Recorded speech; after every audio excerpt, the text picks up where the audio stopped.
Hello friends, welcome to my type class. Friends, आज हम देखेंगे मैथ्स में हम क्या देखने वाले हैं। एक बार आपका सिलेबस देख लेते हैं। ये देखिए आपका सिलेबस है। यहाँ से हम देखिए ये वाला पार्ट कंप्लीट कर रहे हैं। ज्यामिति में हमने कोण त्रिभुज देख लिया। आज जो हम देखने वाले हैं वृत्त। तो आइए स्टार्ट करते हैं अपनी वीडियो और देखते हैं वृत्त हम पढ़ेंगे। क्लास 6 की ये बुक है मैथ की, यहाँ से पढ़ेंगे। मेरे पास 7th की बुक अवेलेबल नहीं हो पाई है, बट पिछली बार मैंने 7th की बुक से आपको पढ़ाया था। इस बार न मिल पाने की वजह से मैं अपने अनुभव से आपको बताऊंगी। और एक बात बता दूं कि अगर आपको उस क्लास 7th की बुक मिल जाती है तो आपके अभ्यास के लिए बहुत ही अच्छी बुक है, क्योंकि वहां पे आपको प्रश्न भी मिल जाएंगे अभ्यास के लिए जो आप आज पढ़ने वाले हैं। तो आइए स्टार्ट करते हैं वीडियो, देखते हैं वृत्त। टॉपिक स्टार्ट करते हैं। यहाँ पे देखिए वृत्त है। वृत्त में आपको क्या पढ़ना है? वृत्त की अवधारणा, वृत्त की त्रिज्या, व्यास, जीवा या चाप के बारे में आप देखेंगे। अर्धवृत्त क्या होता है इसे देखेंगे, और वृत्त खंड या त्रिज्य खंड क्या है आप इसके बारे में जानेंगे। तो वृत्त क्या है, यहाँ से देखिए। वृत्त तो वैसे आप जानते होंगे कि एक बिंदु से एक निश्चित दूरी पे उसके चारों तरफ बनाई लाइन आपकी वृत्त कहलाती है। यहाँ पे हम देखें, यह निर्मित वक्र वृत्त है जो एक समतल में एक निश्चित बिंदु से समान दूरी पर स्थित सभी बिंदुओं का एक समूह होती है। यानी कहने का तात्पर्य है कि इस बिंदु से अगर समान चाप द्वारा हम इसके बराबर दूरी से एक सर्किल बनाते हैं तो वो क्या कहलाता है? आपका वृत्त कहलाता है। आगे देखिए, यहाँ से जो मेन पॉइंट है केवल हम वही उठाएंगे क्योंकि ये बच्चों की बुक है, बच्चों के हिसाब से हमें नहीं चलना है।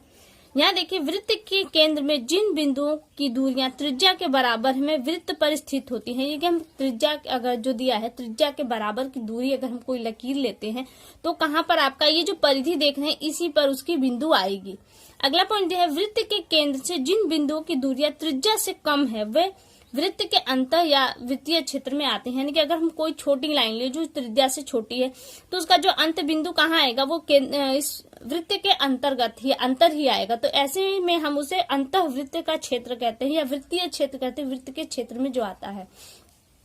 आगे दिया है कि वृत्त के केंद्र से जिन बिंदुओं की दूरियां उसकी त्रिज्या से अधिक है वे वृत्त के बाह्य क्षेत्र में होती है। यानी कि हम त्रिज्या से बड़ी कोई लाइन ले ले, जैसे यहाँ पे ये लाइन है तो ये कहाँ आ रहा है? इसका जो बिंदु है वो आपका बाह्य क्षेत्र में आएगा, जो गोले के बाहर के क्षेत्र में आएगा, इसलिए ये क्या कहलाएगा? बाह्य क्षेत्र कहलाएगा। आप कोई भी लकीर ले लिए वो कहाँ जाएगा? बाह्य क्षेत्र में। अब आगे देखिए, यहाँ अगर आगे हम देखें तो देखिए यहाँ पे दिया है कि आपको व्यास निकालना हो और आपको त्रिज्या दी गई हो तो आप त्रिज्या में 2 का गुणा कर देंगे तो आपको व्यास मिल जाएगा। और आपको त्रिज्या निकालनी है, व्यास दिया गया तो व्यास का आधा त्रिज्या होती है तो व्यास अपन में 2 कर दीजिए, आपको त्रिज्या मिल जाएगी। परिधि क्या है? वृत्ताकार घेरे के परिमाप को उस वृत्त की परिधि कहते हैं। यानी कि ये देखिए गोला है, अगर यहाँ से हम चलना स्टार्ट करें तो चलते चलते फिर कहाँ आएंगे? हम यहीं पर आ जाएंगे। तो ये चारों तरफ ये क्या कहलाया? इसकी परिधि कहला। इस परिधि को ही हम परिमाप भी कह सकते हैं, क्योंकि वृत्त की परिधि और परिमाप एक ही होती है। जीवा क्या है? इस गोले में अगर हम कोई लकीर खींच दें जो एक बिंदु से दूसरे बिंदु पर मिलती हो, चाहे वो कोई भी लकीर हो, जैसे यहाँ पे आप देख सकते हैं खींची गए, मैं भी 1-2 लकीरें खींच देती हूँ। देखिए ये क्या कहलाते हैं? ये आपकी जीवा कहलाती हैं। और वृत्त के केंद्र से, ये केंद्र है, और वृत्त के केंद्र से जो लकीर खींची जाती है वो वृत्त की सबसे बड़ी जीवा होती है। वृत्त यानी कि व्यास को ही हम क्या कहते हैं? जीवा भी कह सकते हैं। तो व्यास क्या है? व्यास आपके केंद्र से होता हुआ जाता है, इसलिए व्यास सबसे बड़ी जीवा कहलाती है। वही पॉइंट यहाँ पे दिया गया है, वृत्त के किन्हीं 2 बिंदुओं को मिलाने वाले रेखाखंड को वृत्त की जीवा कहते हैं। ये देख रहे रेखाखंड है, ये जीवा कहलाती है। वृत्त के केंद्र से होकर जाने वाली जीवा वृत्त का व्यास होती है, यह वृत्त की सबसे बड़ी जीवा होती है। कौन से? जो केंद्र से होकर गुजरती है, यानी कि व्यास जिसे आप कहते हैं वो सबसे बड़ी जीवा होती है। आगे देखिए, अब आगे दिया है अर्धवृत्त। अर्धवृत्त क्या है? देखिए, जब आप वृत्त लेते हैं तो उसमें एक व्यास बनाते हैं, तो ये व्यास जब आप व्यास की एक लाइन बनाते, क्योंकि इस बिंदु से होकर जाने वाली तो बहुत सी रेखाएं होंगी, केवल आपको एक रेखा लेनी है। जब आप एक रेखा बनाते हैं तो क्या है? ये रेखा यानी कि ये व्यास वृत्त को 2 खंडों में डिवाइड करता है। 2 खंड में बराबर बराबर डिवाइड होने के कारण ये एक हिस्सा आपका अर्धवृत्त कहलाता है। आगे देखिए, वृत्तखंड दिया है, वही जो अभी हमने देखा है वृत्तखंड। वृत्तखंड को 2 चीजों में हम देख सकते हैं, एक त्रिज्या के बेस पर, एक आकार के बेस पर। यहाँ पे देखिए, हमने वृत्त के चाप और उसकी जीवा से घिरा हुआ क्षेत्र वृत्तखंड कहलाता है। जैसा कि आप देख रहे हैं यहाँ पे एक जीवा बनाई गई, जिसकी वजह से ये आपका वृत्त जो है 2 पार्ट में डिवाइड हुआ। एक पार्ट ये है और दूसरा पार्ट ये है। छोटे भाग को लघु वृत्त, ये जो छोटा भाग आप देख रहे हैं ये लघु वृत्त खंड है, वहीं पे ये बड़ा होने के कारण ये दीर्घ वृत्त खंड कहलाता है। ये जीवा के माध्यम से हुआ। अब देखिए त्रिज्या के माध्यम से भी हम इसे अलग करते हैं। कैसे?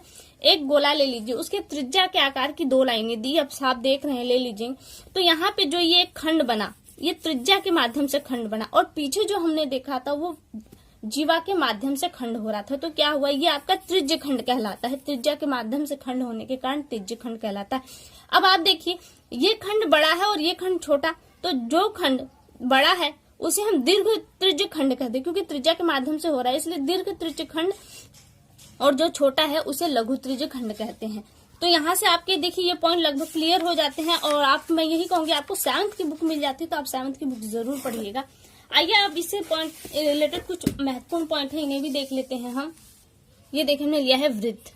किसी वृत्त के एक चाप द्वारा केंद्र पर आंतरिक कोण उसी चाप द्वारा शेष वृत्त पर आंतरिक कोण का 2 गुना होता है। दिया है कोण बराबर दिया है कि BOC बराबर 2 कितना कोण BAC की। समझ लेते हैं इसको, कह रहा है। और दूसरी भाषा में देखिए इसी चीज को हम समझते हैं तो ज्यादा सरल होगा हमें। परिधि पर बना, ये क्या है आपकी परिधि पर बना कोण त्रिज्या पर या केंद्र पर बने कोण का आधा होता है। यानी कि केंद्र पे जो कोण बनेगा उसका आधा होगा। अगर उसी चाप से हम बनाए तो यहाँ पे जो कोण बनेगा वो यहाँ पे बने कोण का क्या होगा? आधा होगा। मान लीजिए अगर ये 100 है तो ये कितने का होगा? 50 का होगा। मान लीजिए आपसे दूसरा में कहकर ये बच सकता है कि ये 40 का है तो ये कितने का हो जाएगा? ये आपका 80 का हो जाएगा। सिर्फ इस बात को ध्यान रखिएगा, उसी चाप से बना हुआ अगर केंद्र पर बनता है जो कोण तो वो कितने का बनता है? 100 का। तो जस्ट उसका आधा परिधि पे बनेगा, और जो परिधि पे बनता है जस्ट उसका दूना आपका केंद्र पर बनेगा। और ये सम्मुख कोण नहीं होती, ये एक ही दिशा की तरफ झुके हुए कोण होते हैं। देखिए इसका मुंह भी इधर की तरफ है, इसका मुंह भी। अगर त्रिभुज के रूप में हम देखें तो ये कुछ इस कंडी से ये वाला क्षेत्र बनता है, इसका ये नहीं बनता। इसलिए क्या है, आप इसकी अपोजिट साइड वाले त्रिभुज को ध्यान दीजिएगा। आगे देखिए, एक ही वृत्त खंड के कोण या एक ही चाप के अंतर्गत कोण बराबर होते हैं। जैसे एक ही वृत्त खंड, पहले एक वृत्त बनाइए, उसको 2 खंड में डिवाइड कीजिए। हमने एक वृत्त बना लिया। देखिए मैं पेंसिल से बना रही हूँ, इसलिए मेरा वृत्त टेढ़ा होगा तो आप समझ जाइएगा।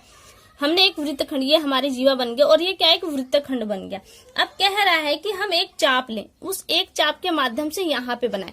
जितने का हमने चाप यहाँ पे लिया, इतने का चाप हम यहाँ पे लगाते हैं। ठीक है, हम यहाँ पे चाप लगाएंगे तो ये हमारे यहाँ पर आएगा।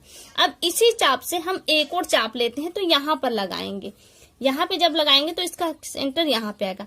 अब इसको ऐसे मिला दीजिए और इसको ऐसे बना दीजिए। अब इसको ऐसे मिला दीजिए और इसको ऐसे मिला दीजिए। और कह रहा है कि अगर यहाँ पे एक कोण ये 40 अंश का हो तो दूसरा कोण कितने का? तो निश्चिंत होकर आप इस कोण को भी, क्योंकि उसी चाप से बना है तो ये भी 40 का ही होगा, इससे अलग नहीं होगा।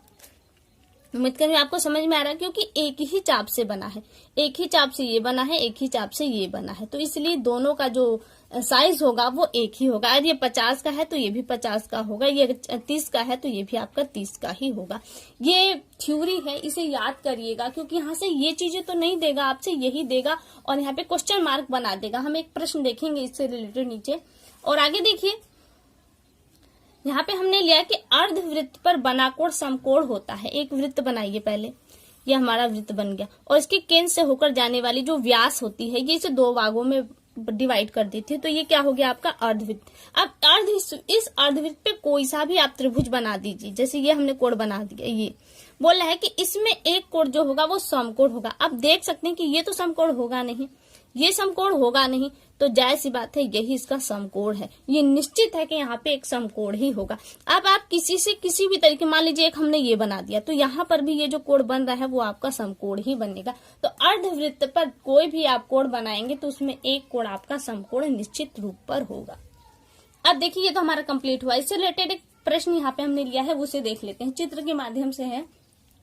ये दिया है कोण, ये किसका सिंबल है? कोण का है। तो कोण BOC बराबर 80 अंश है। यहाँ पे 80 है, यहाँ पे समझ लीजिएगा, यहाँ पे 80 हो गया। तो क्या पूछा है? कोण BDC यानी कि इसके बराबर पूछा है। तो थ्योरी याद कीजिएगा। थ्योरी क्या है? सेंटर पे बने कोण का आधा होता है कौन? परिधि पर बना कोण। तो ये कौन सा है? परिधि पे है। अगर ये 80 अंश का है तो ये कितने का होगा? ये 40 अंश का होगा। बस आपको लगाने की जरूरत नहीं, मत्था फोड़ करने की जरूरत नहीं। आपको थ्योरी याद है तो आप सवाल कर लेंगे। परिधि पर बना कोण सेंटर पर बने कोण का आधा होता है, तो ये 80 का है तो ये 40 का होगा। अगर ये आपसे उल्टा पूछ देता है कि अगर ये 40 का है तो ये कितने का होगा, तो सेंटर पर बने कोण बना कोण परिधि पे बने कोण का दुगना होता है, इसलिए क्या हो गया, ये 80 अंश का हो गया। तो फ्रेंड्स उम्मीद करती हूँ कि आपको समझ में आएगी। क्लास 7 की बुक आपको मिलेगी तो आप जरूर उसे पढ़िएगा कि यहाँ से रिलेटेड आपके सारे अभ्यास उसमें आपके मिल जाएंगे। तो फिलहाल के लिए केवल इतना, अगले वीडियो में आपसे फिर मुलाकात होगी, तब तक के लिए नमस्कार।